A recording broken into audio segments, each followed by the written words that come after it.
Oh wait, no. To Francis. Shush.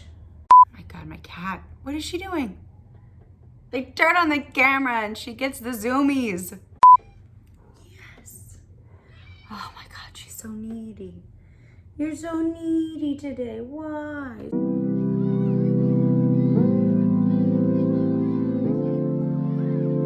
Hey guys, welcome back to my channel. My name is Andy. I am excited. Today, I'm doing a tier ranking video, and I have loved these since I saw them several years ago back on like skincare YouTube, where YouTubers would rank their favorite skincare products and brands. And I love that it's merged into BookTube because what a fun game. And so I want to join the party, and I'm gonna do one too. I know that it's gray outside right now and it's really dark. I had to whip out the ring light today, so I'm sorry if it's distracting. You can see it in my eyeballs. So I'm gonna be ranking all of the fantasy romances that I've read recently. Now, some of these are series that I've completed. Some of them are books that I've read. Some of them are books and or series that I've DNF'd.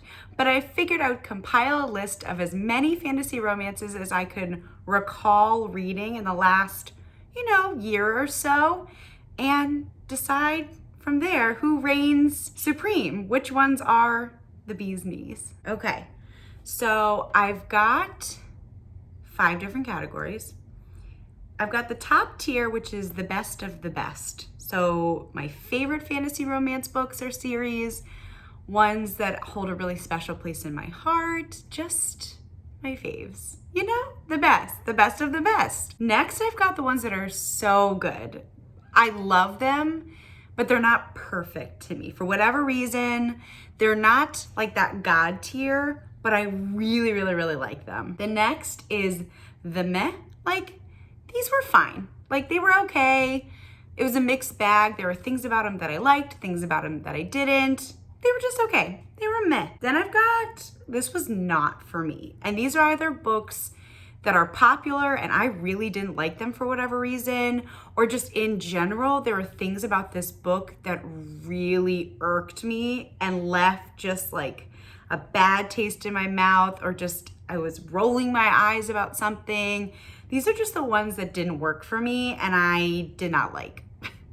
And then this last one, these are my DNFs. These are the ones that I like wish I didn't pick up. I didn't finish the book at all, let alone the series, because there are a handful of these that I did not complete.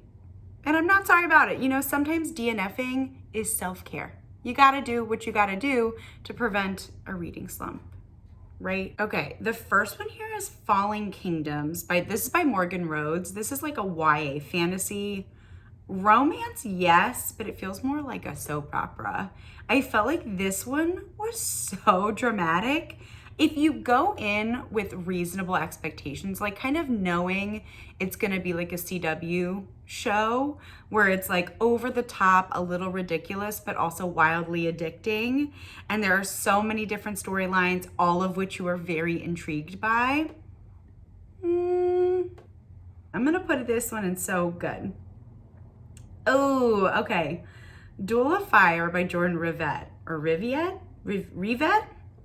This, low key, when I read this last year, at the very end of the year, this started off so strong. I feel like this series has one of my favorite female protagonists and one of the best magic systems I've seen in like, especially YA fantasy romance. I liked this one so much I made my sister read it with me. I almost said watch it with me. It was basically like I was reading a movie in my head. This is one of the best that I've read in a long time. I love this series. If you haven't read it, I think you should just do it. It's, I think, 5 or 6 books. The first 2 are really good and there's a pretty solid conclusion, but even the middle books that kind of slumped down were still really fun to read. So I like it. Best of the best. All right. Then we've got Rhapsodic. I feel like this is the Bargainer series. I think it's by Laura Thalassa, maybe? Oh, Lord. Who is it by? It is by Laura Thalassa. I really liked this. I think the first book was my favorite, but I liked the romance in this. I liked the storyline. This is good. This is really good. I like this one.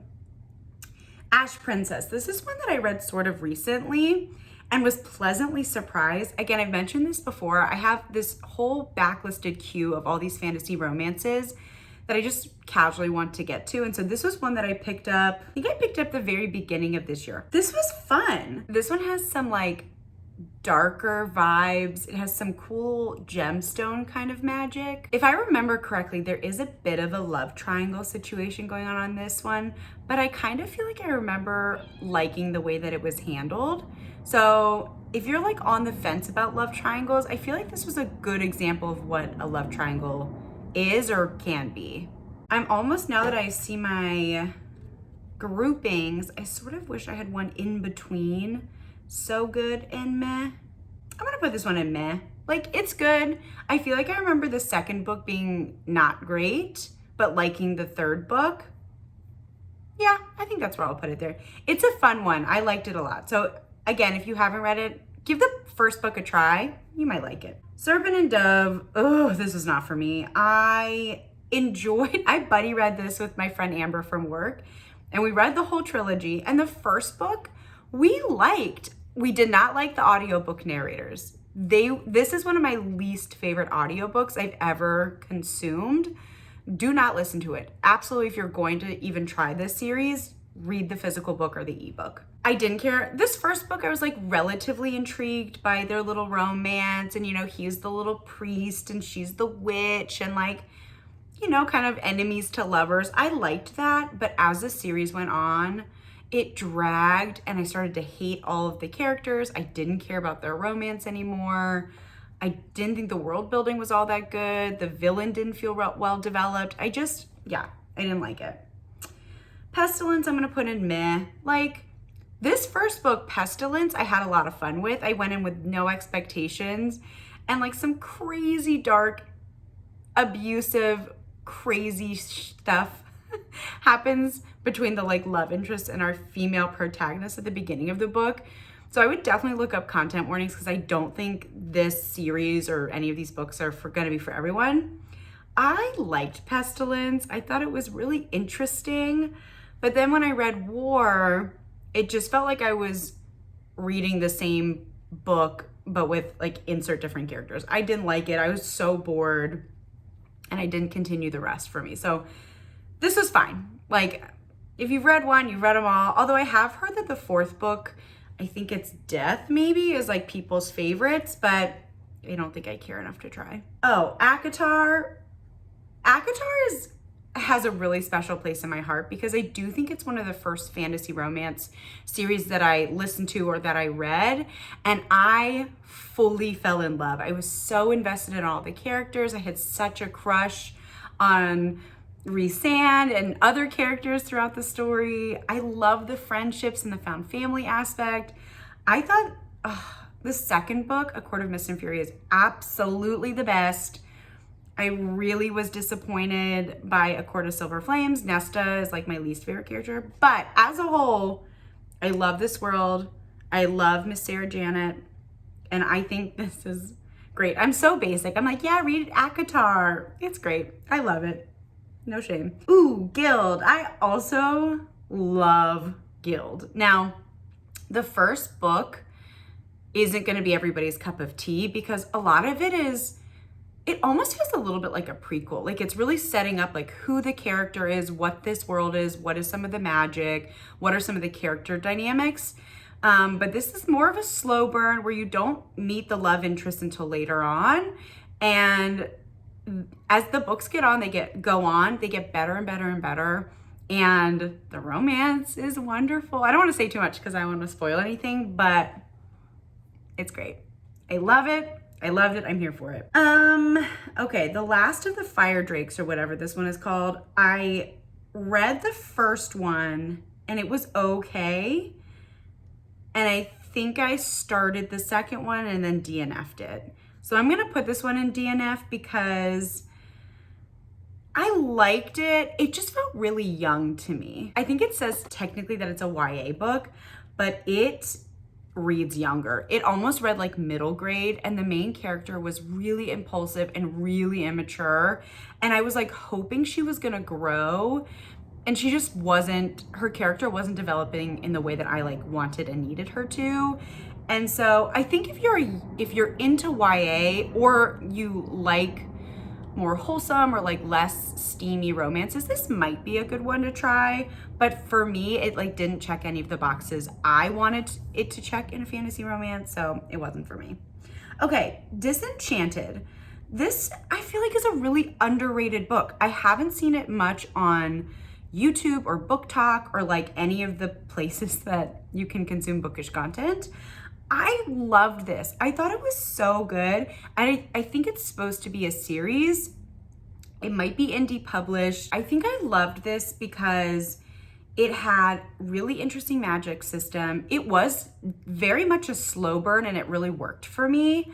And I really hope there is a second book. I do think it's not the smuttiest book. Wow, this is so funny because I feel like in my mind, I really, really prefer like a steamier book, but like as I'm looking at these, some of my favorites are not all that steamy. I mean, ACOTAR is, and I feel like Rhapsodic is pretty steamy, but like Disenchanted was not, but it was so good. I really hope we get a second book. So more people should read it. More people should rate it on Goodreads. It was great. Okay, A Fate of Wrath and Flame. So I'm just looking down at my reading journal because I'm trying to refresh some of my, I think I'm gonna put this one in good.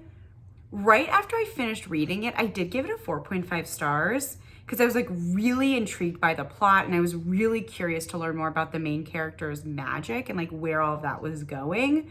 But I think many, many months later, it really hasn't stuck in my mind all that much. And I feel like I remember again wishing it was a little smuttier. Maybe I'm gonna put it in meh. It just hasn't really stuck with me, so I think I'm gonna shift it to meh. Okay, the next one is War of Hearts. I feel like if I remember correctly, this is like a shifter romance or like a werewolves kind of thing. I feel like this was very middle of the road. Like it was fine, but I don't remember much about it. So I'm gonna put it in the meh. Oh, I didn't like this. The Winter King, I hated so many things about this book. This book has a huge alpha male energy. So if that's a trope or a character archetype that you like, you might really like this, but that's not one of my favorite kinds of people. I remember the steamy scenes being pretty good in this War of Hearts one. I feel like I might read on in this series, probably not, but maybe. I think this has the fated mates trope. So again, if that's like your jam, this might be a great one to pick up. And if it's not, maybe skip it. Radiance.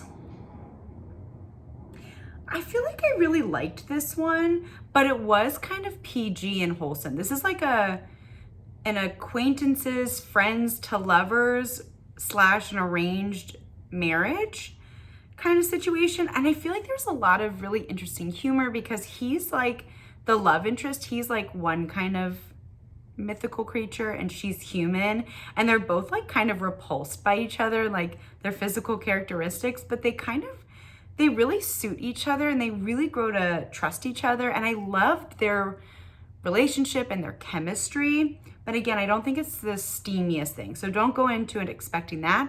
But I liked this a lot. I can't remember if I went on in this series, but if I haven't, I might have to do that. Okay, Little Fire. I initially wasn't such a fan of this. Like, I feel like I contemplated DNFing the first book, but as I kind of forced myself to continue on, and they like get past, like they get stranded in this weird place and they have to like work together to find their way back to their, I don't know, their nation or world.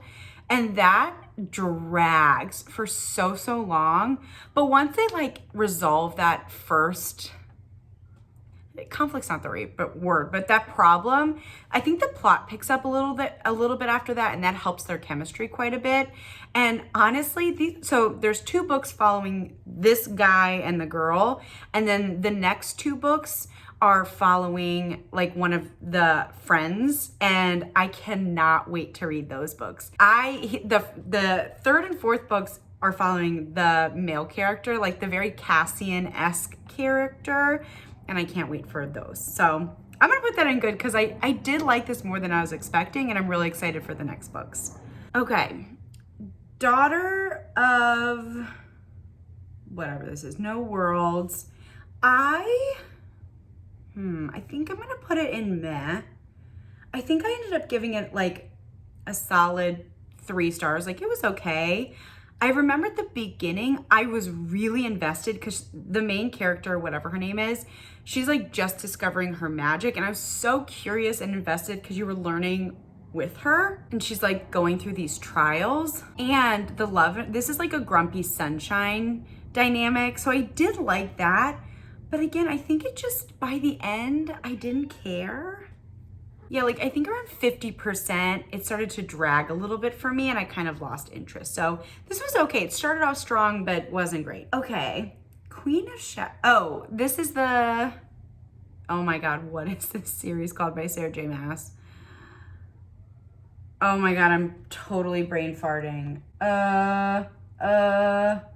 Oh my goodness. Throne of Glass, everyone. Whew. Anyways, this is the Throne of Glass series. I read the 4th book sort of recently, or is this the 5th book? I don't know. I've only read some of them and I've slowly been trying to read through them.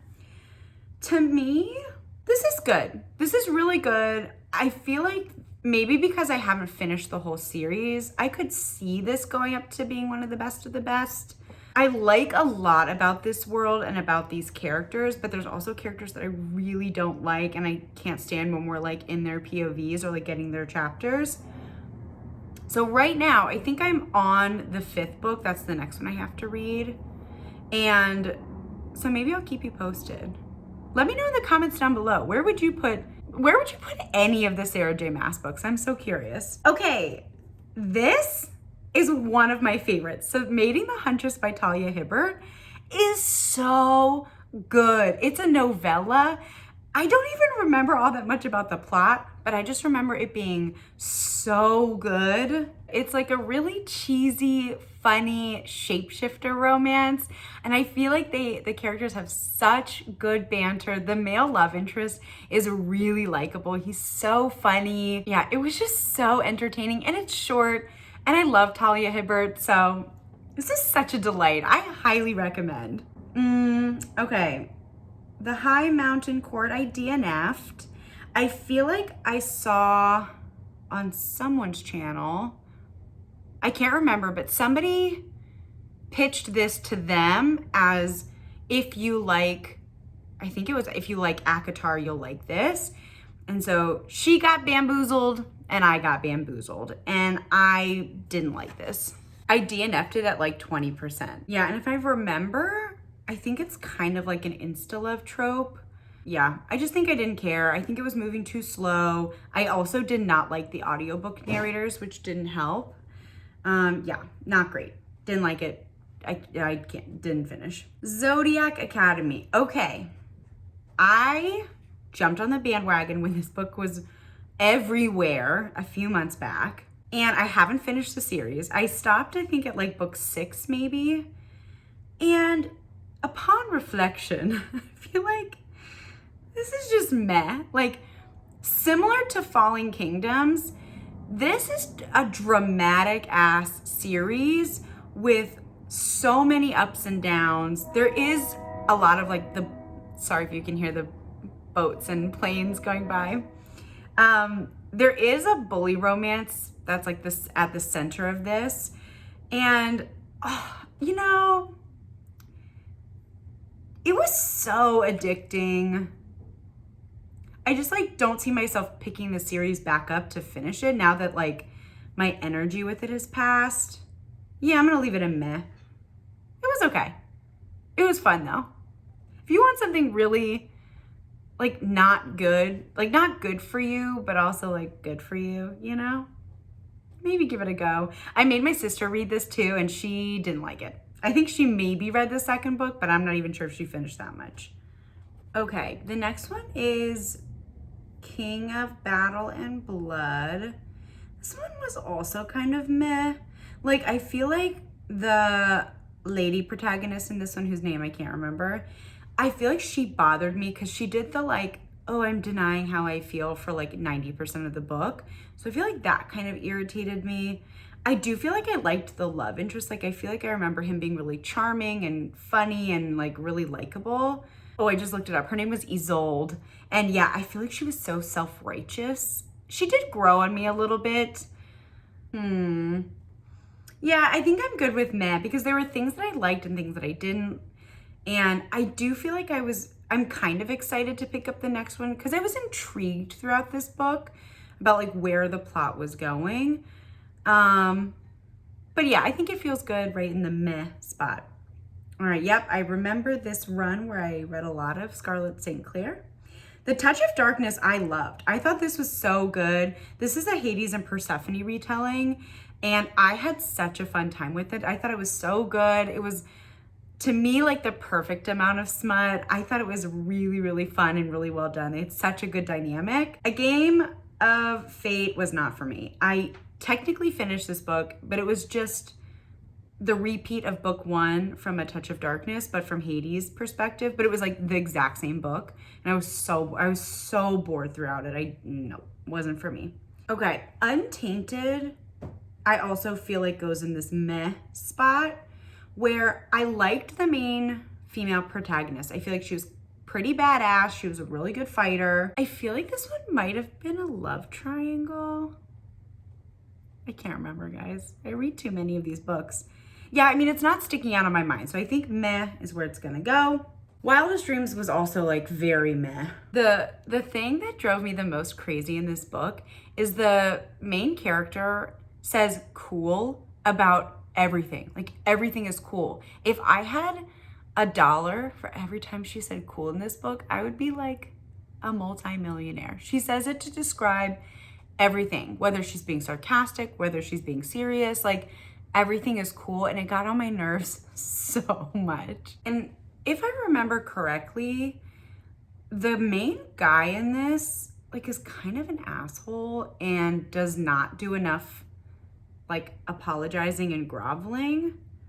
So I feel like, yeah, I didn't love this one. All right, Daughter of the Forest, I love. This is absolutely top tier. For me, this is a lot more than just a fantasy romance. Like, it is a harrowing tale about this woman who's like trying to save her brothers who are cursed and she can't speak or like communicate in any way, shape, or form.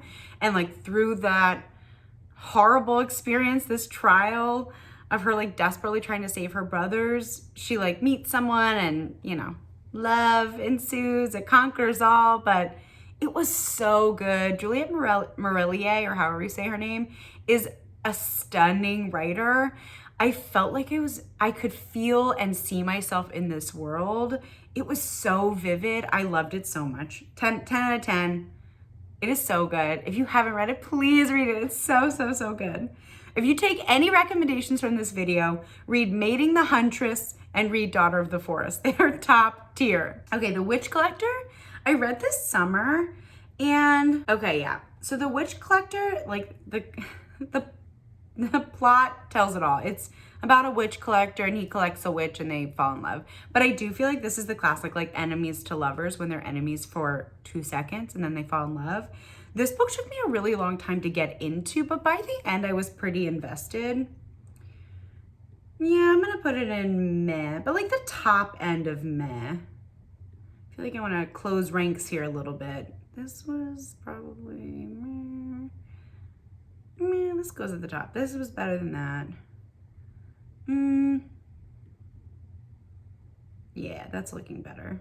Let me close ranks on this so good one too.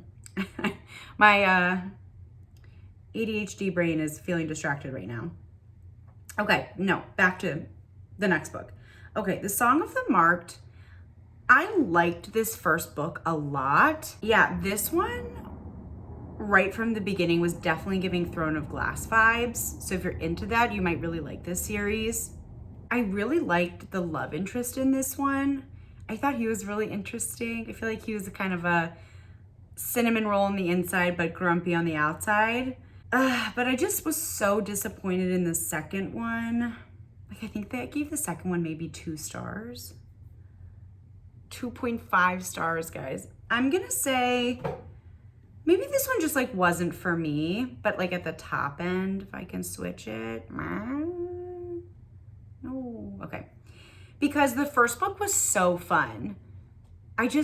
The second one didn't work for me. The main character feels really impulsive to me, and I feel like that kind of clouded my love of their romance and their chemistry because she drove me so crazy. You know what? I really liked this one.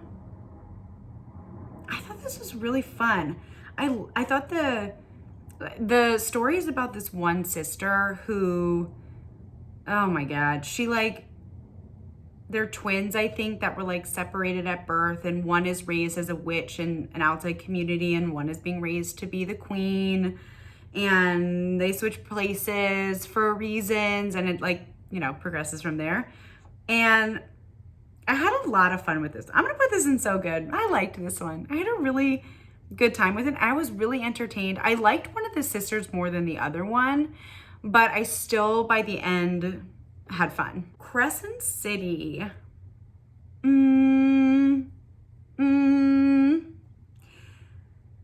This is kind of meh for me.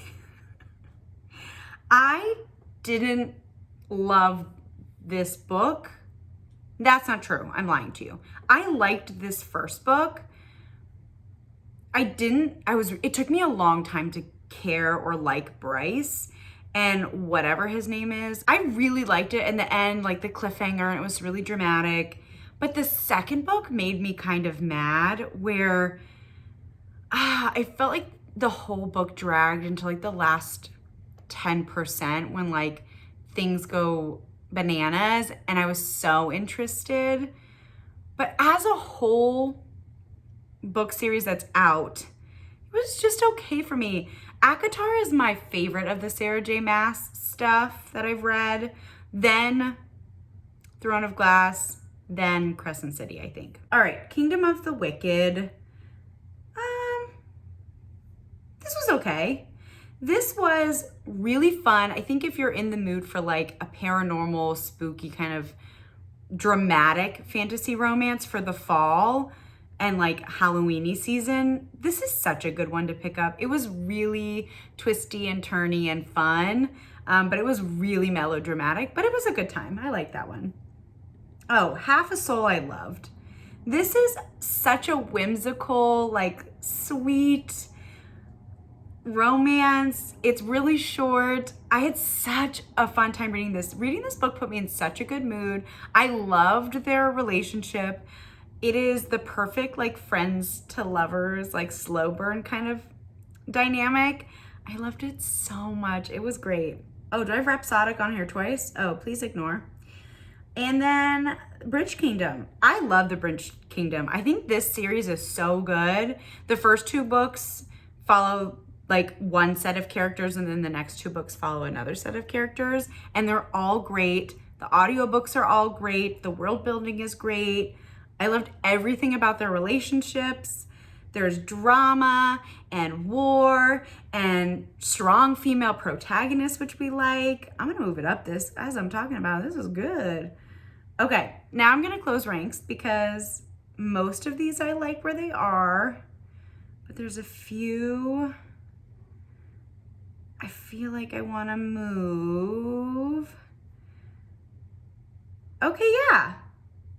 That looks pretty good to me. Yeah, I'm pretty content with that. Now, I have read what feels like a gazillion fantasy romances. These are only the ones I can think that I've read in the last like 8 to 10 months. And keep in mind, a lot of these are series that I have read. But all in all, I think here's the thing. I love fantasy romance. Like one of my favorite genres to relax into, if you will, because it's predictable, and I always find the magic systems really fun. I feel like there's a lot of really strong female protagonists in fantasy romance, but in the end, a lot of them are just middle of the road for me. But I get so addicted to the energy and the tropes and sort of the comfort of those worlds that I read them nonstop.